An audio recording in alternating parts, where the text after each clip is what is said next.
பிறப்பிலேயே வினோதமான பிறப்பு திருநங்கை பிறப்பு. அப்படிப்பட்டவங்களை எல்லா இடங்களிலும் ஒதுக்கப்பட்டு தனிமைப்படுத்தப்படுறாங்க. அப்படி தனிமைப்படுத்தப்பட்ட திருநங்கைகளுக்கு ஆதரவு கரம் நீட்டியிருக்காரு நடிகரும் இயக்குனருமான ராகவா லாரன்ஸ். இதை பத்தி தான் இந்த வீடியோல நம்ம பார்க்க போறோம். தமிழ் சினிமாவில் பிரபல நடிகரும் இயக்குனருமான ராகவா லாரன்ஸ் வந்துட்டு இரக்க மனம் கொண்டவர். கஷ்டப்படுறவங்களுக்கு ஏராளமான உதவிகள் பண்ணியிருக்காரு. மேலும் சமூக பிரச்சனைகளுக்கு முதல் ஆளா குரல் கொடுப்பாரு. இந்த நிலையில ஆதரவற்ற திருநங்கைகளுக்காக வீடு கட்டி தரத்துக்காக நடிகர் ராகவா லாரன்ஸ் மீஞ்சூர்ல 1.25 கிரவுண்ட் நிலத்தை வாங்கியிருக்காரு. குறிப்பா சன் பிக்சர்ஸ் தயாரிப்புல நடிகர் ராகவா லாரன்ஸ் டைரக்ட் பண்ணி நடிச்சிருக்கும் காஞ்சனா 3 படத்தோட இசை வெளியீட்டு விழாவை சென்னையில நடத்தியிருந்தாங்க. இந்த இசை வெளியீட்டு விழாவை பிரம்மாண்டமாலாம் நடத்த வேண்டாம் அப்படின்னு சன் டிவியிடம் கேட்டுக்கொண்ட நடிகர் ராகவா லாரன்ஸ் இந்த இசை வெளியீட்டுக்கு செலவாகும் தொகையை ஆதரவற்ற திருநங்கைகளுக்கு உதவ ஏற்பாடு செஞ்சிருக்காரு.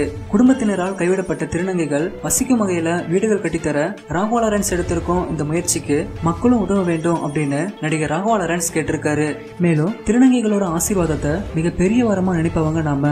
அதனால அவங்களோட ஆசீர்வாதம் வேணும்னு நினைக்கிறவங்க தங்களால முடிஞ்ச உதவிகளை செஞ்சு அவங்கள தங்கி வாழ வழி செஞ்சா புண்ணியம் கிடைக்கும் அப்படின்னு உருக்கமா நடிகர் ராகவா லாரன்ஸ் கேட்டுக்கொண்டிருக்காரு.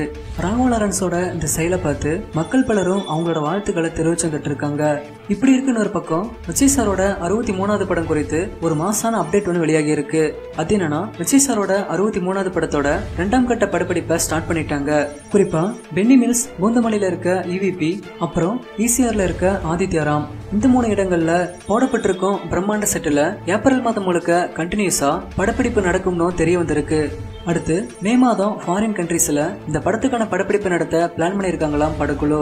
வரும் ஜூலை மந்த்துக்குள்ள இந்த படத்தோட ஃபுல் ஷெடியூலையும் கம்ப்ளீட் பண்ணிட்டு வரும் தீபாவளி ட்ரீட்டா இந்த படத்தை ரிலீஸ் பண்ண ஏஜிஸ் நிறுவனம் பிளான் பண்ணியிருக்காங்க. வெளியாகி இருக்கும் இந்த தகவலை கேட்டு விஜய் சாரோட ஃபேன்ஸ் எல்லாரும் செம்ம ஹாப்பியா இருக்காங்க. சரி, ஓகே ஃப்ரெண்ட்ஸ், ராகவா லாரன்ஸோட இந்த செயலை பத்தியும் காஞ்சனா 3 அப்புறம் விஜய் சாரோட 63வது படம் இதுல நீங்க எந்த படத்துக்காக வெயிட் பண்ணிட்டு இருக்கீங்க அப்படின்றதையும் கீழே இருக்க கமெண்ட் பாக்ஸ்ல கமெண்ட் பண்ணுங்க. இந்த வீடியோ உங்களுக்கு பிடிச்சிருந்தா லைக் பண்ணுங்க, உங்க நண்பர்களுக்கும் ஷேர் பண்ணுங்க. மேலும் இது போன்ற வீடியோக்களுக்கு பூதக்கண்ணாடி சேனலை சப்ஸ்கிரைப் பண்ணுங்க.